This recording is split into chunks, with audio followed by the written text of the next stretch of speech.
Hello everyone, मैं Rama Pandey target for IQ में आप सभी का स्वागत करती हूँ। ये वीडियो हमारे इंडियन कॉन्स्टिट्यूशन की सीरीज की 4th वीडियो है और आर्टिकल 13 के कॉन्टिन्यूएशन में 2nd वीडियो है। इस वीडियो में हम आर्टिकल 13 को पूरी तरीके से कंप्लीट कर लेंगे एंड आई होप कि आप लोग वीडियोस को एंजॉय कर रहे हैं और आपके जो भी नेक्स्ट एग्जाम है इन वीडियोस के थ्रू आपको डेफिनेटली उसमें हेल्प मिले।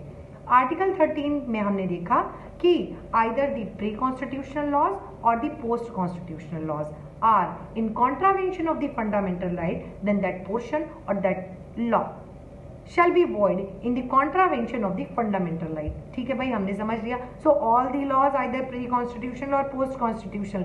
समझने से पहले बहुत जरूरी है कि हमें पता हो कि भाई ये लॉ क्या होता है, what is the meaning of the law. तो इसको हमारे कॉन्स्टिट्यूशन मेकर्स ने ओपन नहीं बल्कि डिफाइन कर दिया हमारे लिए, ताकि हमें आसान हो कि किसी भी तरीके की एम्बिग्युइटी से बचने के लिए हमारे पास एक क्लियर कट डेफिनेशन हो कि what is the meaning of law. So article 13 में डिफाइन किया गया है लॉ को, और प्लीज ध्यान रखिएगा पीटी में मोस्ट ऑफ द टाइम पूछ लिया जाता है लॉ इंक्लूड्स, और इसमें ऑप्शंस होंगे तो आप लोग पीटी के लिए रट के जाइएगा कि लॉ इंक्लूड्स व्हाट, लॉ में क्या क्या इंक्लूड होता है। आर्टिकल 13 में जो डेफिनेशन दी है उसका स्कोप बहुत बड़ा है। उन्होंने जनरली हम लोगों को लॉ जब भी आप देखोगे तो लगता है law made by the parliament और द स्टेट लेजिस्लेचर, ऐसा ही लगता है। बट जब आर्टिकल 13 पढ़ेंगे ना तो उसकी डेफिनेशन जो है बहुत ब्रॉड है। आर्टिकल 13 कहता है all the rules, regulations, by laws, notifications, orders, legislation by the parliament, state legislature, even the ordinance made by promulgated by the president or the governor of president of India or the governor of state, any custom or uses। इतनी सारी चीजें बताई। अगर ये इनमें से कोई भी लगता है कि फंडामेंटल राइट के वॉल्यूशन में है तो वो हो जाएगा वॉइड। समझ आया? अब केवल ये मत कहिएगा कि पार्लियामेंट संसद का बनाया लॉ ही केवल वॉइड होगा या स्टेट लेजिस्लेचर के द्वारा बनाया गया लॉ ही वॉइड होगा। अगर प्रेसिडेंट ऑफ इंडिया ने भी 123 की पावर यूज करते हुए ऑर्डिनेंस बनाया या गवर्नर साहब ने भी 213 की पावर को यूज करते हुए किसी इमरजेंसी में किसी अर्जेंट सिचुएशन को डील करने के लिए कोई ऑर्डिनेंस बना दिया, even the president of India और governor of the state are bound by the same provisions mentioned under article 13। मतलब neither the president nor the governor can promulgate any ordinance which is in contravention of the fundamental right। Okay, तो आपको मूलभूत अधिकारों की रक्षा करना संसद की दायित्व, स्टेट का दायित्व, प्रेसिडेंट की रिस्पॉन्सिबिलिटी, गवर्नर की responsibility, and at the same time social evils का भी हमें ध्यान रखना था। There are so many social evils, है ना। आपको पता है भारत में क्योंकि अलग अलग धर्म है, अलग अलग संस्कृतियां हैं, लोगों के अपने अपने विचार हैं, तो यहाँ पर सोशल इविल्स भी है ना। जैसे हिंदू रिलीजन में ही मान लीजिए सती प्रथा है ना, एक सोशल इविल था, ठीक है, उसको एबॉलिश किया गया। तो अगर कोई कस्टम, कोई यूजेस भी ऐसा पाया जाता है which is in the contravention of the fundamental right, then that usages और custom shall also be void. किसी भी डिपार्टमेंट का कोई नोटिफिकेशन आता है, कोई रूल आता है, किसी कंपनी का, किसी इंस्टीट्यूशन का कोई रूल्स रेगुलेशन, उनके कोई बायलॉज है तो वो भी अगर एफआर के इनकंसिस्टेंट है वो भी वॉइड हो जाएंगे। पता चला रिक्रूटमेंट निकाला और रिक्रूटमेंट में कह दिया कि इस पर्टिकुलर कास्ट के लोग फॉर्म नहीं भर सकते, नहीं कर सकते आप ऐसा, आर्टिकल 13 में साफ साफ लिखा है, वो हो जाएगा वॉइड। तो ये है डेफिनेशन लॉ की, आई थिंक आपको समझ आई होगी। अब जो दूसरा मोस्ट इंपॉर्टेंट प्रोविजन है जिस पर एक लंबी केस लिस्ट है हमारे सामने, वो और जिसकी वजह से एक कह सकते हो कि एक होता है ना कि पावर की लड़ाई, एक पार्लियामेंट सुप्रीम है, parliament supreme in the sense कि आर्टिकल 368 सुप्रीम है कि आर्टिकल 13 सुप्रीम है। इसको लेकर बहुत लंबी लड़ाई हुई। आई थिंक 1951 से लेके 1973 तक की ये लड़ाई है। कुछ लोग समझ भी गए होंगे कि ये क्या है। देखिए आर्टिकल 13 ने कहा ना कि state can not make any law which is in the contravention of the fundamental right. Okay भाई, लॉ नहीं बनाएंगे, but there is article under in the Indian constitution, article है 368। आर्टिकल 368 पार्लियामेंट को पावर देता था शुरुआत से ही कि parliament can amend the provision of Indian constitution. Parliament को ऐसा लगा कि भाई ठीक है, इस parliament can not make any law which is in the contravention of the fundamental right, जो मूलभूत अधिकारों का उल्लंघन करता हो। बट एक आर्टिकल तो है ना हमारे पास 368, और उस आर्टिकल में वी कैन अमेंड। सो हम अमेंड कर सकते हैं, और even we can amend the fundamental right. समझ आ रहा है? 13 कहते हैं नहीं कर सकते, बट इन्होंने कहा कि 368 इज देयर, और हम 368 की शक्ति का इस्तेमाल करते हुए हम फंडामेंटल राइट को अमेंड कर सकते हैं। और पार्लियामेंट लाया first constitutional amendment in the year of 1951। क्यों? विद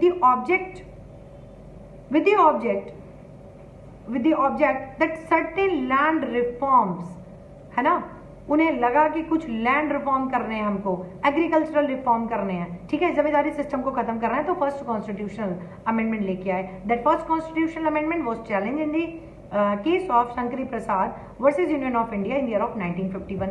इसको चैलेंज किया कि भाई ये कैसे कर सकते हैं, 13 में तो मना किया हुआ है, ठीक है।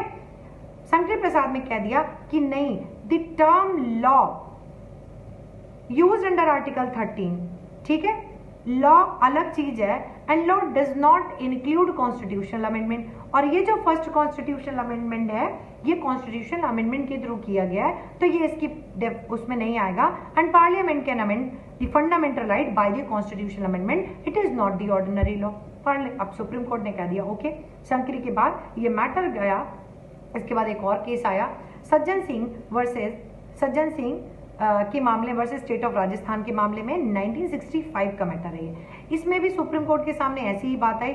सज्जन सिंह के मामले में भी सुप्रीम कोर्ट ने कहा कि भाई कॉन्स्टिट्यूशनल अमेंडमेंट के थ्रू फंडामेंटल राइट को अमेंड किया जा सकता है, ये कोई ऑर्डिनरी लॉ नहीं है। 13 बात करता है कि स्टेट ऑर्डिनरी लॉ लाके कोई ऐसा लॉ नहीं लाएगा जो फंडामेंटल राइट के वॉल्यूशन में हो। ओके, अगेन एक मैटर आया IC. Golaknath versus state of Punjab का इन ईयर ऑफ 1967। इस मामले में 17th कॉन्स्टिट्यूशनल अमेंडमेंट को चैलेंज किया, फर्स्ट कॉन्स्टिट्यूशनल अमेंडमेंट को चैलेंज किया, ठीक है, और 9th शेड्यूल को चैलेंज किया। और मामला ये हुआ कि क्या पार्लियामेंट, फिर से ये हुआ कि क्या पार्लियामेंट कॉन्स्टिट्यूशनल अमेंडमेंट के थ्रू हमारे फंडामेंटल राइट को वायलेट कर सकती है? व्हाट इज द स्कोप, क्या स्कोप है पार्लियामेंट की अमेंडिंग पावर, और किस हद तक अमेंड किया जा सकता है 368 में। इसमें ऑनरेबल सुप्रीम कोर्ट ने first time prospective over ruling देते हुए कहा कि जो लॉ लिखा हुआ है आर्टिकल 13 में, law includes constitutional amendment also, so the parliament can not amend fundamental right, can not take away our fundamental right, neither by the simple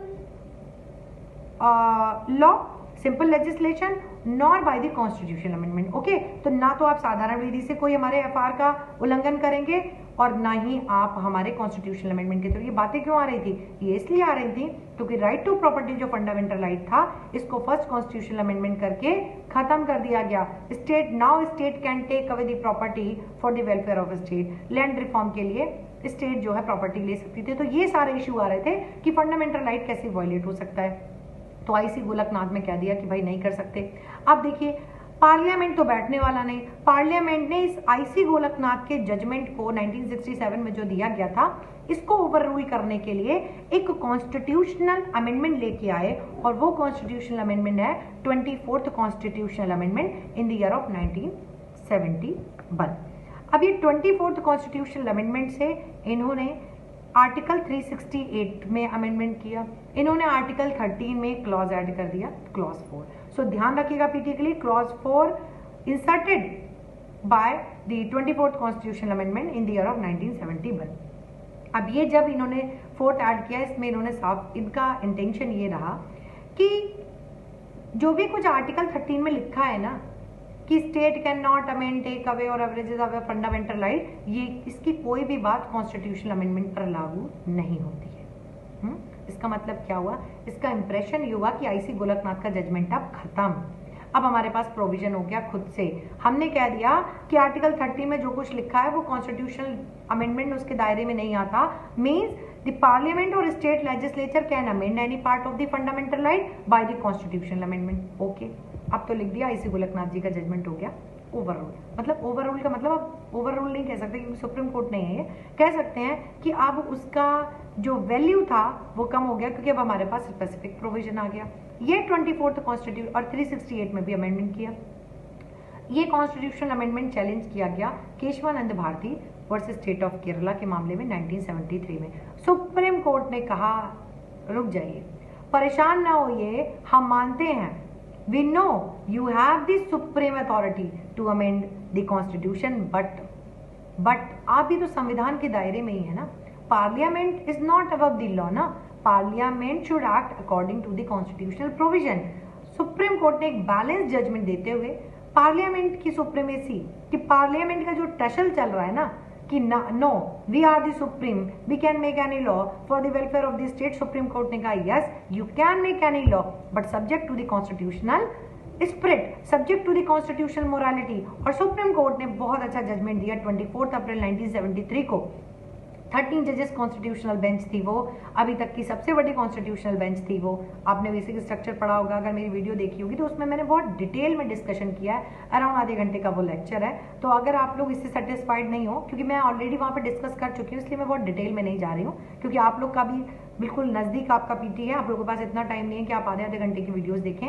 मेरा ऑब्जेक्ट ये है कि आपको पीटी ओरिएंटेड, और ऐसा नहीं है इसमें मेंस ओरिएंटेड नहीं है, आपको कोई भी क्वेश्चन ऐसा ना हो जो आर्टिकल हमने डिस्कस कर लिए हो कि वहां पे आपको फिर प्रॉब्लम आए और आप ना कर पाए। तो केशवानंद भारती 13 जजेस कॉन्स्टिट्यूशनल बेंच, ठीक है, ऑनरेबल जस्टिस सीकरी जी ने कहा कि we know you have the authority to amend the constitution and you can amend any provision of the constitution including the fundamental right। भाई आप फंडामेंटल राइट को भी अमेंड कर सकते हैं but subject to the basic structure. एक नया doctrine evolve कर दिया और बेसिक स्ट्रक्चर का डॉक्ट्रिन दे दिया। नाउ एट प्रेजेंट अब आपको प्रॉब्लम समझनी हो कि now what is the problem, क्या है एक्चुअल पोजीशन में। हम इतने केस हो गए कि समझ नहीं आ रहा। Now actual position is that अभी भी आर्टिकल 13 का क्लॉज 4 की कॉन्स्टिट्यूशनल वैलिडिटी को अपहेल्ड किया था केशवानंद भारती में, so still it is operative article 13 का clause 4। Now parliament can amend any provision of the constitution,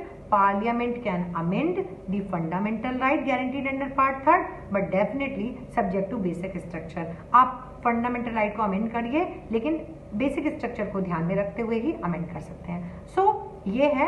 अच्छा, किस तरीके से अमेंड किया जाता है, एफआर को अमेंडमेंट का तरीका क्या है, तो वो स्पेशल मेजोरिटी जो आर्टिकल 368 में दिया गया है उसके थ्रू आप अमेंड उसको कर सकते हैं। सो ये हमारा कंप्लीट डिस्कशन हुआ आर्टिकल 13 पर। आई होप कि आपको ये वीडियो पसंद आई होगी। अगर पसंद आए तो प्लीज लाइक करिए, शेयर करिए एंड कमेंट करिए। Thank you so much.